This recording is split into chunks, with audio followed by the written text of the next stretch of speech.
हाँ दोस्तों सनत, बहुत सारे लोग ना हमको पूछते हैं कि एब्रिविएशन के बारे में बताओ, तो आज पूरा एब्रिविएशन का 1 2 3 4 सब क्लियर करेंगे, वो भी चैट जीपीटी से। कभी कभी इसका भी मज़ा लेना चाहिए। स्टार्ट करता हूँ। Hello GPT. हाँ बोलिए।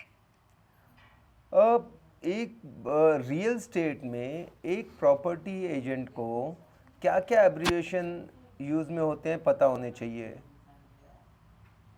रियल एस्टेट में प्रॉपर्टी एजेंट्स के लिए कुछ कॉमन एब्रिविएशंस है जो यूजफुल हैं, जैसे BHK bedroom hall kitchen, RERA real estate regulatory authority, OC occupancy certificate, CC completion certificate, FAR floor area ratio, carpet area ratio और आरओआई रिटर्न ऑन इन्वेस्टमेंट। ये सब बेसिक्स हर एजेंट को पता होने चाहिए। और डिटेल में बताओ, आधा घंटे तक बताना है, ये A to Z कवर हो जाना चाहिए। जैसे MOU होता है तो वो क्या है। श्योर, रियल एस्टेट एजेंट्स के लिए कुछ इंपॉर्टेंट एब्रिविएशंस और टर्म्स हैं, जैसे एमओयू मेमोरेंडम ऑफ अंडरस्टैंडिंग जो बायर और सेलर के बीच अग्रीमेंट होता है, एलओआई लेटर ऑफ इंटेंट जिससे बायर की इंटरेस्ट कंफर्म होती है, EMI equated monthly instalment loan की monthly payment, LTV loan to value ratio loan amount का percentage, NOC no objection certificate जो सोसाइटी या अथॉरिटी से मिलता है, डीड ऑफ सेल और पीओए पावर ऑफ अटॉर्नी भी इंपॉर्टेंट है। आपको किसी स्पेसिफिक टर्म के बारे में डिटेल चाहिए? अब मैंने बोला था आधा घंटा, 30 minutes, like cover A to Z abbreviation which is used in real estate. A to Z means A to Z from alphabetical way. समझ गया। तो चलिए ए टू जेड कवर करते हैं। ए से APR annual percentage rate, B से BHK bedroom hall kitchen, C से CC सुनो कंप्लीट। सुनो, लिसन, उसको एक्सप्लेन भी करो। ठीक है। एपीआर यानी एनुअल परसेंटेज रेट लोन का टोटल इंटरेस्ट रेट होता है। बीएचके मतलब बेडरूम हॉल किचन प्रॉपर्टी का साइज बताने के लिए। सीसी यानी कंप्लीशन सर्टिफिकेट जो प्रोजेक्ट के कंप्लीशन के बाद मिलता है, डीड ऑफ या deed of sale property transfer document होता है। और कुछ स्पेसिफिक टर्म? अरे A to Z बताना है, पूरे जितने भी होते हैं, बहुत मतलब डिटेल में बताओ पूरा, मतलब कंप्लीट हो जाए, कोई बचे नहीं। बिल्कुल। चलिए ए टू जेड स्टार्ट करते हैं। APR annual percentage rate loan का total interest rate, BHK bedroom hall kitchen property size, CC completion certificate project completion के बाद मिलने वाला certificate, deed of sale property transfer document, EMI equated monthly instalment loan की monthly payment, FAR floor area ratio plot पर कितनी construction allowed है, LTV loan to value loan amount versus property value, MOU memorandum of understanding buyer seller agreement, NOC no objection certificate authority से approval, ओसी occupancy certificate property legally ऑक्यूपाएबल है, POA power of attorney किसी को legal authority देना, ROI return on investment investment से profit percentage. और कोई specific term या letter? बस इतने ही होते हैं। अभी NA बोलते हैं तो NA क्या होता है। एनए का मतलब होता है नॉन एग्रीकल्चरल। तो ये ये सब टर्म यूज बताओ होता ना, है जब ये सारे टर्म जितने भी रियल स्टेट इंडस्ट्री में यूज़ होते हैं वो सारे बताओ। आप थोड़ा बोल के बंद हो जाते हो। समझ गया। चलिए और डिटेल में जाते हैं। एनए नॉन एग्रीकल्चरल लैंड वो है जो फार्मिंग के अलावा किसी और पर्पस के लिए यूज हो सकती है। UDC urban development certificate city area में डेवलपमेंट के लिए, FSI floor space index construction के लिए allowed floor area, DCR development control regulations building rules, PMC property management company जो प्रॉपर्टीज मैनेज करती है, TDR transfer of development rights जब developer को एक्स्ट्रा फ्लोर एरिया मिलता है।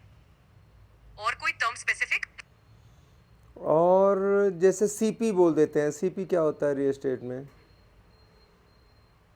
सीपी का मतलब होता है कारपेट एरिया जो एक्चुअल यूजेबल एरिया है घर के अंदर, वॉल्स को एक्सक्लूड करके। कारपेट एक कैसे हो सकता है, CP चैनल पार्टनर्स को बोलते हैं। कारपेट एरिया तो CA हो जाएगा ना। आप सही कह रहे हैं, सीपी जनरली चैनल पार्टनर के लिए यूज होता है। कारपेट एरिया के लिए सीए या कारके टर्म इस्तेमाल होता है। चैनल पार्टनर डेवलपर के साथ मिलकर प्रॉपर्टीज सेल करने वाले एजेंट्स होते हैं। अच्छा, और जो एग्रीमेंट के अंदर भी बहुत सारे वर्ड यूज़ होते हैं शॉर्टकट में, एब्रिविएशन, वो भी बता दो। अग्रीमेंट में भी कुछ कॉमन टर्म्स यूज होते हैं, जैसे MOU memorandum of understanding, LOI letter of intent, TDS tax deducted at source, CAM common area maintenance और NOC no objection certificate, POS possession of sale और डीड ऑफ सेल भी important है। आपको किसी specific term की detail चाहिए? एक FSI बोलते हैं, वो क्या होता है? एफएसआई या फ्लोर स्पेस इंडेक्स का मतलब होता है कि किसी प्लॉट पर कितनी कंस्ट्रक्शन अलाउड है। ये रेशियो प्लॉट के टोटल एरिया के हिसाब से तय होती है। जैसे अगर एफएसआई 1.5 है और प्लॉट 1000 स्क्वायर फीट का है, तो आप 1500 स्क्वायर फीट तक कंस्ट्रक्शन कर सकते हैं। और सीसी और ओसी में क्या फ़र्क है? सीसी यानी कंप्लीशन सर्टिफिकेट तब मिलता है जब बिल्डिंग का कंस्ट्रक्शन कंप्लीट हो जाता है और सारे रेगुलेशंस फॉलो होते हैं। ओसी यानी ऑक्यूपेंसी सर्टिफिकेट तब मिलता है जब बिल्डिंग लीगली ऑक्यूपाएबल हो जाती है, मतलब सब अप्रूवल्स मिल गए होते हैं। दोनों जरूरी होते हैं लीगल ऑक्यूपेंसी के लिए। और एक कमेंसमेंट सर्टिफिकेट भी होता है, वो क्या है? कमेंसमेंट सर्टिफिकेट तब मिलता है जब कंस्ट्रक्शन स्टार्ट करने की परमिशन मिलती है। इससे इंश्योर किया जाता है कि प्रोजेक्ट सारे लीगल नॉर्म्स और रेगुलेशंस को फॉलो कर रहा है। ये लोकल अथॉरिटी से लिया जाता है और बिना इसके कंस्ट्रक्शन शुरू नहीं किया जा सकता। अच्छा, अभी थोड़ा ये डिफरेंस बताओ कि carpet area, built up area, saleable area, ये सब में क्या फ़र्क रहता है? श्योर, कारपेट एरिया मतलब वो एरिया जो आप एक्चुअली यूज कर सकते हैं एक्सक्लूडिंग वॉल्स। बिल्टअप एरिया में कारपेट एरिया प्लस वॉल्स और बालकनीज इंक्लूड होते हैं। सुपर बिल्टअप एरिया में बिल्टअप एरिया के साथ proportionate common areas like lobbies, stairs भी शामिल होते हैं। इन तीनों में ये डिफरेंस होता है। अच्छा, ये भी बहुत एब्रिविएशन यूज़ होते हैं ना, कवर का, सीसीपी मतलब क्या? कवर कार पार्क ऐसे। सीसीपी का मतलब है कवर्ड कार पार्किंग। इसका मतलब है कि कार पार्किंग एरिया को रूफ या स्ट्रक्चर से कवर किया गया है ताकि गाड़ी प्रोटेक्टेड रहे। इसमें क्या फ़र्क होता है, semi furnish, unfurnished, fully furnish? Semi furnished मतलब बेसिक फिटिंग्स जैसे लाइट्स, फैंस, कुछ फर्नीचर होते हैं। अनफर्निश्ड मतलब बिना किसी फर्नीचर या फिटिंग्स के। फुली फर्निश्ड मतलब पूरी तरह से तैयार घर जिसमें सब फर्नीचर और अप्लायंसेस इंक्लूडेड होते हैं। अच्छा, ये रो हाउस और बंगलो में क्या फ़र्क होता है? रो हाउस एक सीरीज ऑफ कनेक्टेड होम्स होते हैं जो एक ही लाइन में होती है और शेयर्ड वॉल्स होती हैं। बंगलो एक स्टैंडअलोन हाउस होता है जिसमें कोई शेयर्ड वॉल्स नहीं होती और ज्यादा ओपन स्पेस होता है। बंगलो यूजुअली लार्जर और इंडिपेंडेंट होते हैं। और पेंट हाउस और डुप्लेक्स? पेंट हाउस एक बिल्डिंग के टॉप फ्लोर पर लग्जरी अपार्टमेंट होता है जिसमें यूजुअली एक्स्ट्रा स्पेस और व्यूज होते हैं। डुप्लेक्स 2 फ्लोर्स वाला होम होता है जिसमें इंटरनल स्टेयरकेस होती है जिससे 2 अलग लेवल्स होते हैं। दोनों ही प्रीमियम ऑप्शंस होते हैं लेकिन लेआउट और साइज में डिफरेंस होता है। Independent villa? इंडिपेंडेंट विला एक स्टैंडअलोन हाउस होता है जिसमें अपनी प्राइवेट स्पेस होती है बिना किसी शेयर वॉल्स के। ये ज्यादा स्पेशियस होते हैं और अमेनिटीज जैसे गार्डन, पार्किंग या प्राइवेट पूल भी हो सकता है। यूजुअली लग्जरी प्रॉपर्टीज में काउंट होता है। ये बालकनी और टेरेस में क्या फ़र्क है? बालकनी छोटी सी प्रोट्रूडिंग स्ट्रक्चर होती है जो रूफ के बाहर निकलती है, यूजुअली रेलिंग के साथ। टेरेस एक बड़ी ओपन स्पेस होती है जो बिल्डिंग के टॉप पर होती है, ज्यादा एरिया कवर करती है। टेरेस टिपिकली एक्सेसिबल होता है और ज्यादा ओपन स्पेस प्रोवाइड करता है। ये एग्रीमेंट टू सेल और सेल डीड में क्या फ़र्क होता है? अग्रीमेंट टू सेल एक फ्यूचर कॉन्ट्रैक्ट होता है जिसमें बायर और सेलर की टर्म्स लिखी होती हैं। इसमें प्रॉपर्टी का एक्चुअल ट्रांसफर नहीं होता। सेल डीड एक फाइनल डॉक्यूमेंट है जिससे प्रॉपर्टी का ओनरशिप ट्रांसफर होता है। सेल डीड के बाद बायर लीगल ओनर बन जाता है।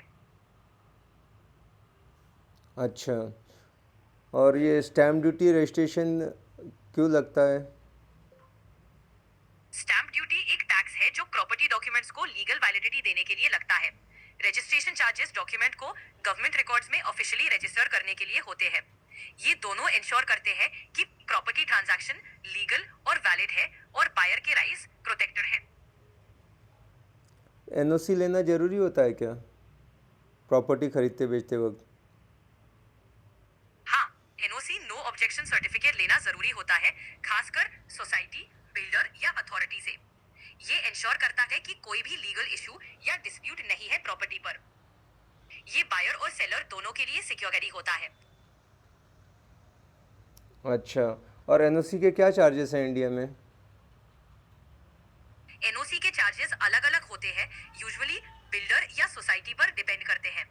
टिपिकली ये चार्जेस नॉमिनल होते हैं, कुछ हजार रुपए तक, लेकिन एग्जैक्ट अमाउंट लोकेशन और सोसाइटी के हिसाब से वेरी करता है।